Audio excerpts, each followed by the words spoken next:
Hello! Welcome! Welcome to the Shmooze! Did you miss us last week? We missed you guys. Yeah. But we had Purim. Yes, we did. And Purim was just, it's such a busy day. You can't Right, do other things. Right. You just run from one thing to the other. So we missed you guys, but we're back. Yeah. And anybody who needs to fold their laundry or clean their house, Yeah. we are here and we are your tool to help you do that nice and fun in an easygoing manner. Yeah, what are we talking about today? So today we're going to talk about going down. Ooh. I mean, like you have the ups in lives and you have the downs in lives. And Purim is like a very, like, I don't know, for me, there were years that Purim was not such a great holiday for me. I have to put this on the table. Yeah, I get that. I didn't enjoy it so much. But today I enjoyed it immensely. And then you get like a blues after that. Right. And I think it happens in a lot of happy events in our lives and achievements when we have like a great achievement and like the next day we feel like we don't want to get out of bed. Right? And I think it's natural. And I think we have to realize it's normal. Right. Because a lot of times when we feel that we think, what? I'm crazy. It can't be that this is a normal thing to feel after I felt such a high the next day. Why do I feel such a low? Right. Such a down. I'll give you an example. Yeah. Okay, so I'll give you 3 examples. Okay, great. First was when I got my driver's license. It was like a huge achievement. I finally got it, my driving teacher, and we were like a divorced couple that hasn't gotten divorced, that they just never want to see each other ever again. When I finally got my driver's license, I was like, yes, I got it. Yeah. And then the next day I was like, now what? Like, I don't have a car. I don't have anything. And like, okay, so I have my driver's license, but like, it didn't change anything. Right. The second event was I did a GoFundMe page, and I, honest to God, expected that money would just, I opened the page, I did click, click, click, and I just expected money to drop. Yeah. And it didn't. Oh, wow. And I'm like, huh? And then when my book was published also, I was like, I got it in my hand. It was like a huge event. It's something I've been working for, something that I, from mind to pen to computer to print. It was like a huge process, and it was amazing to see it. And I have all these books, and I'm like, now what? Like that down was just so dramatic. And I think this is an important topic to know that the down is not only going to come, but also to prepare for it. Right. Because if you realize this is how life works, so you're not surprised. You even like schedule a little bit of time for that. Ooh. I'm scheduling time for sadness right now. Yeah, and you feel like, okay, this is natural. Like anything natural that happens to you in your life. It's like, let's say you never knew you would get a period. So like the first time I did it. Oh my God. I pity you. Honest to God. My mother gave me the talk, and she kept using images of birds, chicken, egg, develop. And I'm like, oh my God, she's telling me I'm turning into a chicken. And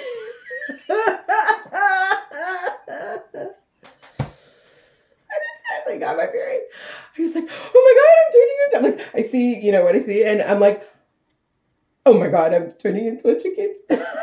I'm like, and my mother was like, I told her about this years later, and she's like, Tova, you're so weird. And I'm like, you used these examples. You said chicken, egg, what am I supposed to think? I had no idea.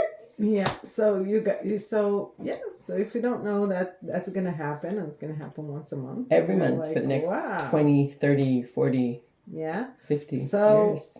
Wow. So then you're like really, shocked. Yeah. Really if shocked. If you know it comes, so you're like, okay. Hi. You can be planned for it. Yeah, and also you can say, okay, like a lot of like natural ways to deal with periods. they say like to take it really, really easy and slow for Mm. the first 2 days. Try to cut off a lot of your work. Just be attentive to your body and rest. don't wear white. And what? Oh, of course. And I think the realization that you can accept this makes it so much easier. Right. Because when you're fighting, you're resisting reality. Right. That goes against all those always commercials that, you know, I can do anything. Yeah.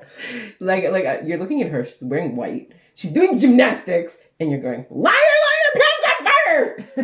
There's no way that happens. I mean, I assume there are some women who take it more lightly than others. I mean, it's like it's a body thing. So maybe there are some, you know. Right. But yeah, you're right. If you know that it's coming, then you can be more prepared for it. And you can be like, okay. And, you know, especially after you know how your body works and you know how you are, not just with your period, but like with everything. Yeah. Then you can be more attentive and you can be like, okay, today I'm taking it easy. Today I'm having a mental health day, a physical health day. Today I'm not going to say anything. I'm just staying in bed. And I'm giving to myself. Like, I know, like, I'll talk about another thing that's connected to the season is the allergy season. And you suffer from them. I suffer sometimes from them. And I know that the more emotional and mental, as more that I have that taken care of, I suffer less. Ooh, nice. Yeah. The more stress in the system, the more allergy in the system. So, like, now I know, like, there's a bar mitzvah coming up for my youngest son. And a lot of things are stressful around it. I haven't ordered the food yet. I don't know how I'm going to house everybody yet. I have, like, a plan A, a plan B. Plan Z.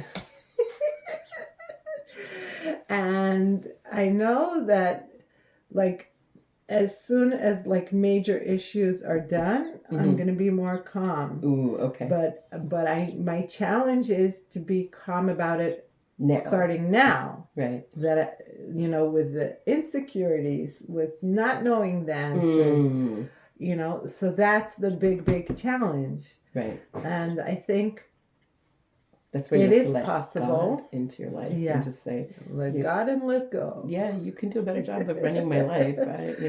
I suck at running my life. Please, God, take my life. Thank you very much. Run it for me. Yeah, but still. Oh, for sure. Oh my God. We have to do some stuff. You know, we were talking also before. You said about getting your act together. Yeah. Oh my God. So that's totally our responsibility. You know. Yeah. My mother always used to say, "God helps those who help themselves." Yeah. And there's something to that. You can't just say, "Okay, God, hello, I'm on break," you know. But yeah, I feel like I need, you know, if you're talking about preparation, I feel like I need to get my act together. I need more time in the day. I don't have time, and a lot of my time I'm just like scrolling through Facebook, scrolling through Instagram, and then I'm like, oh, you know what? Maybe I'll scroll through YouTube also. And then you have like one phone call to make or one WhatsApp to send, and it takes you hours because you're just scrolling through. And I think if I had not necessarily more hours, but like I was more focused. Yeah, about focused. Yes. I was thinking of the word in Hebrew for that. What was the word in Hebrew for that? Like there's Yeshuva Dat. Mikud. No, I was thinking of another word. Like clarity and like openness, I guess. Wow. Yeah. Like you need that you need to be focused on where you want to go, what you want to do, and how you want to get there. But you need that ability to be open to possibilities. And I feel like sometimes I'm just overwhelmed with things and like it's like I think the whole media is like a clutter. So turn off And- every media except for us. Yeah. And what it does, it's really good at, it's like let me see. Like it shifts. Yeah, it shifts you from your inner problems, your inner questions, your inner doubts, everything that goes on inside that you're not really sure about, Right. and to something that is very safe. Like I can scroll for tights now. I can find the most colorful tights on AliExpress and order them because I can't deal with my son's catering to the bar mitzvah, but this I can. Right. You know, it gives you like a sense of control. Right. It gives you a sense of happiness. Even I didn't even order those tights yet, but they're very nice and they're in my cart now. Because I need tights, you know, that's what I need now. That's what's going to make me happy instantly. So it sounds so funny when you're aware, right? But when you're not aware, it's like, where did all that time go? I didn't even manage. I barely got dressed, right? You know, right? So and there's people who are by 9 o'clock making their millions, and no. Yeah. So I think we should be nice to ourselves. Ooh, and I like that, and accept where we are right now, and you try and use the media instead of be abused by it. Ooh, meaning good one. Like, I think we should try and make ourselves maybe some rules about when we go into it. Let's say in the morning, it's not only time consuming in the morning, it also I think it takes away your own focus. Mm-hmm. And I see like days where I don't touch my phone in the morning are so much more efficient. Right. They're like, I can write down things that I want to do, and I use the pen and paper method. and things are more likely to get done. Right. And I think it's a good outlet, like for like sometimes when you feel like mid-afternoon when you're like there's nothing going on in your mind anyway. Or like a little bit towards the evening, and you can something I find very, very nice is like listening to stuff like podcasts or lessons that I want to listen to. Right. While I'm doing stuff like cleaning for Pesach, which is very nice. And it's uplifting. It gives you that you're not stuck in the dirt and you're not stuck in the behind. Especially if you have attention deficit disorder.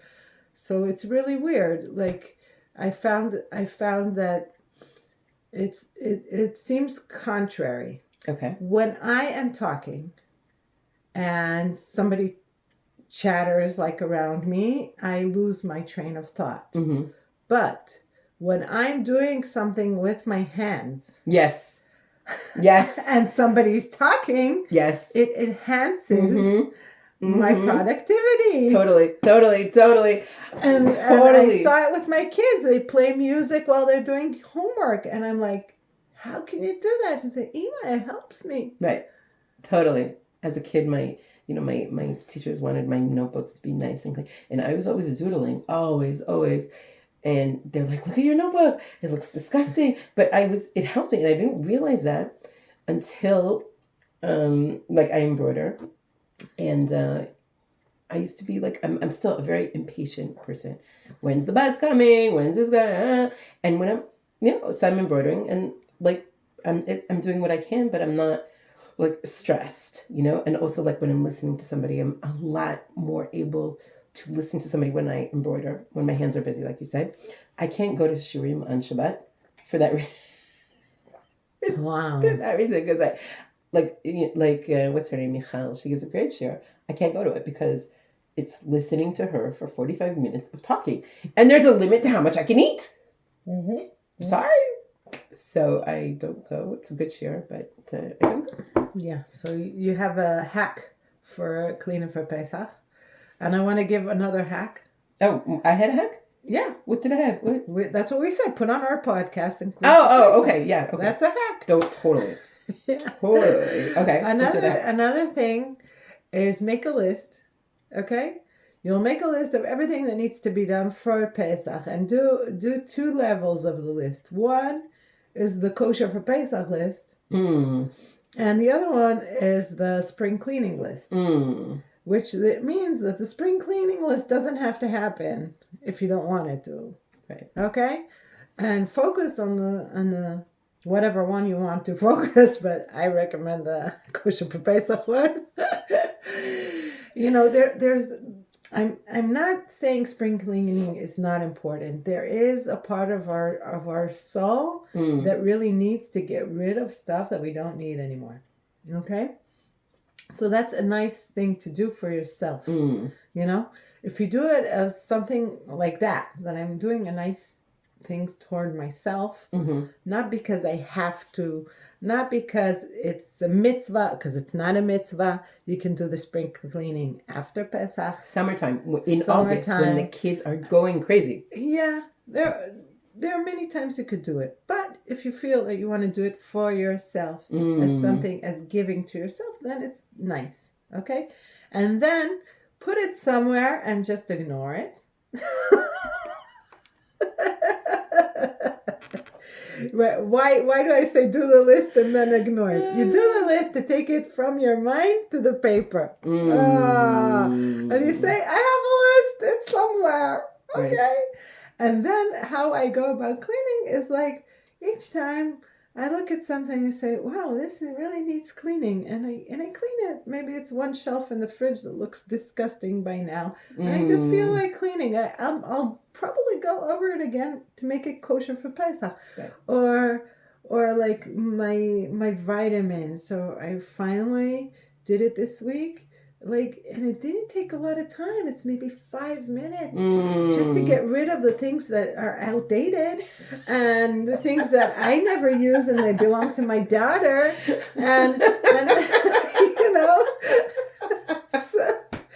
and that's it. And they're all organized now in their little box. Nice. And it makes me so happy. Every time I go into the kitchen, I'm like, hi, vitamins. I'm so happy to see you. And I think a lot of I grew up in a household where I hated Pesach. I hated it. Because of the cleaning before? Yeah. I ran away. It was terrible. It's like Cinderella had a better time than me.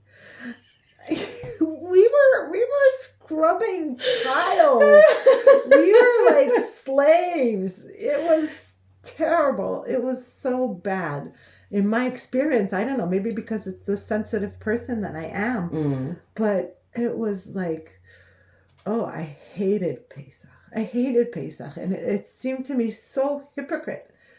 The Seder night, like where everybody's sitting together and my mom's expecting all of us to be happy and smiling, and like, you enslaved us for a month.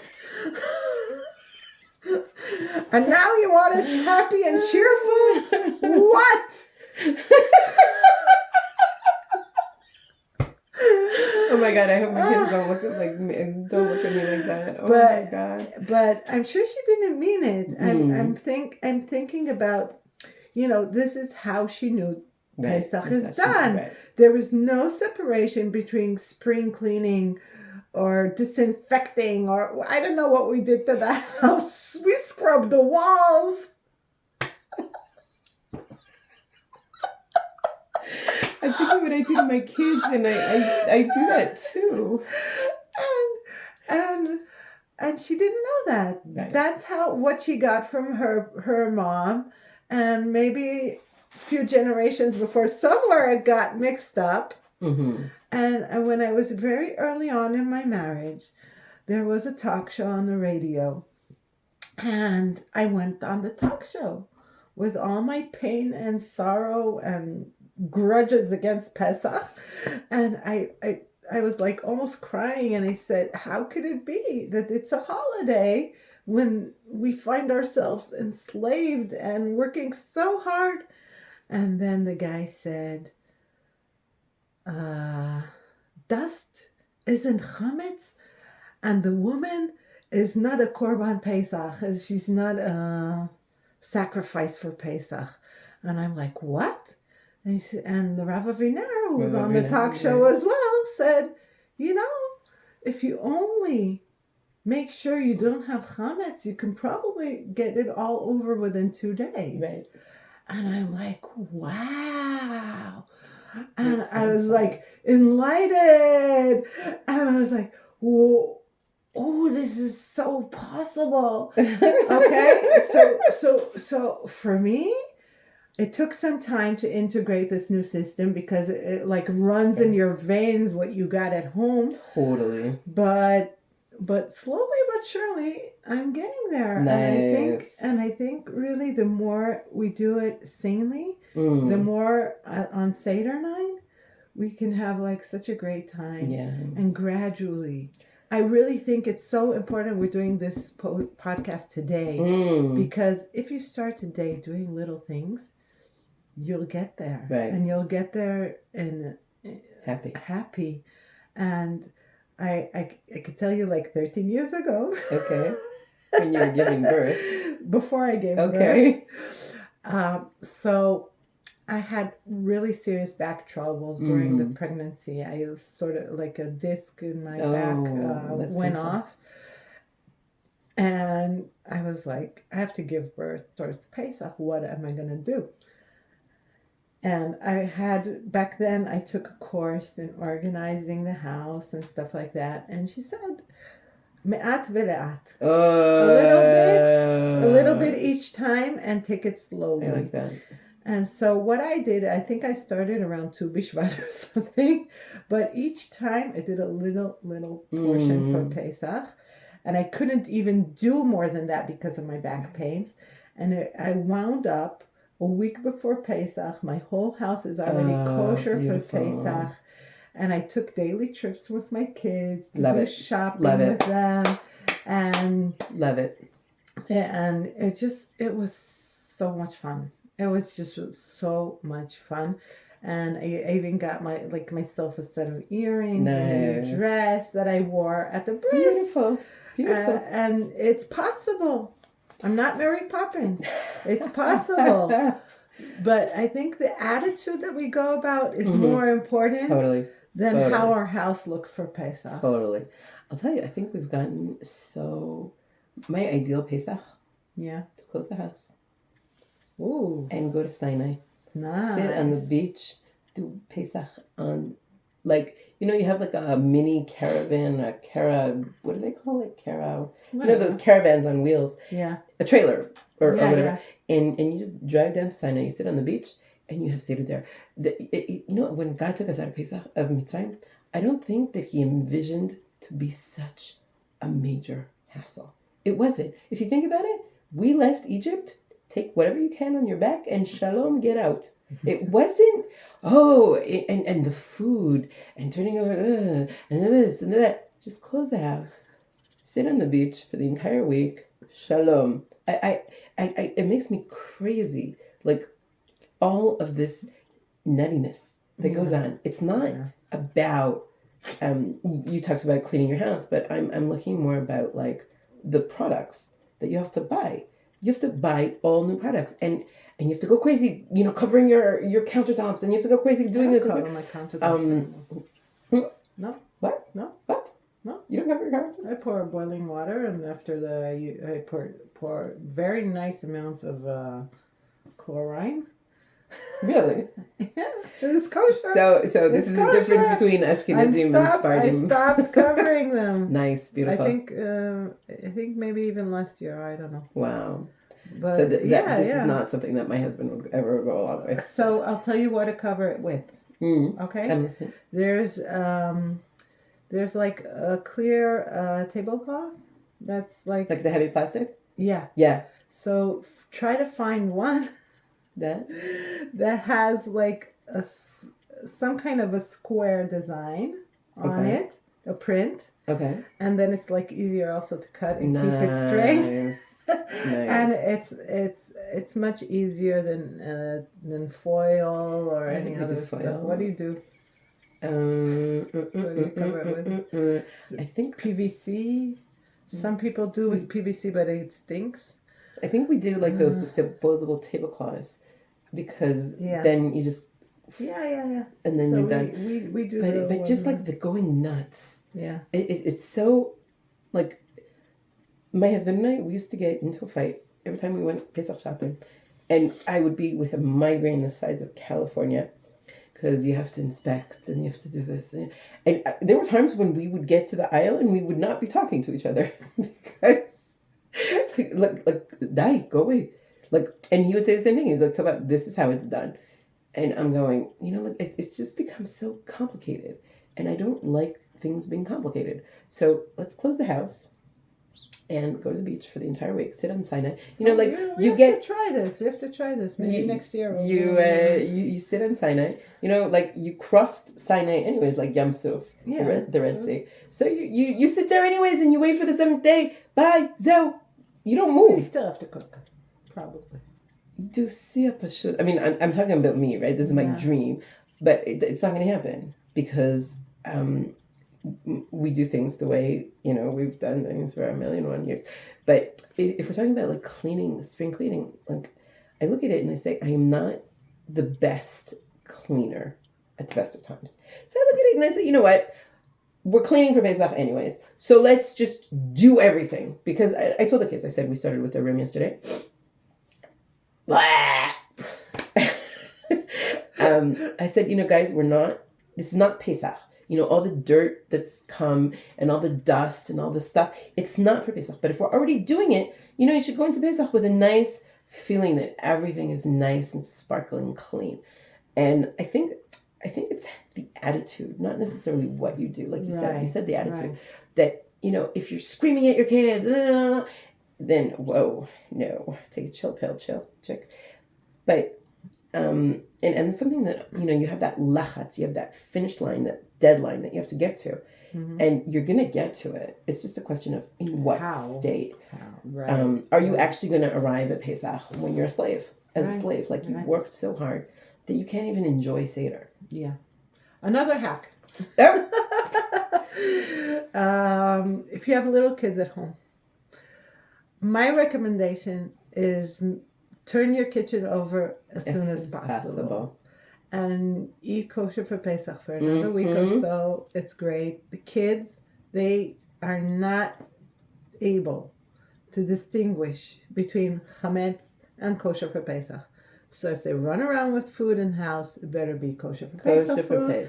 And then you have so much less stress. Legamre, totally. I love that. We did that. We started doing that. It's so amazing. If you have older kids, however, ask them when they want to turn the kitchen. Ask them to do it. They do it. Yeah. Like this year, they surprised me, my kids, because usually they're like, we want to do it as close to Pesach as possible because we want to continue eating as much as junk food as we can. And this year, my son said, no, I want to do it early because I want to have some time to go on a tiyul, to take a hike, to have a fun time. So I said, okay. And I also said something smart. He said, let's do it all in one day. So I'll get back to you on that and let you know how this happened. And I said yes. Nice. Because I'm all for experimenting. I think that I think we're coming to the end, but I think if I can give everybody bracha that you just get to Pesach, if you do like the Rav Aviner way, like just do it in 2 days, or if you go all out, whatever you do, however you do it, it should be nice and fun. Yeah. Everybody should be involved. There's no reason for one person to take over all of the cleaning, but it should be in a nice, relaxed atmosphere, and there should always be rewards. Oh, nice. Yeah. Another hack. Set up times when you're not doing cleaning. Set up times for fun. Right. Let's watch a movie together. Let's go to the beach. That's awesome to do. And I had another idea and I forgot it. This is like a not very planned podcast.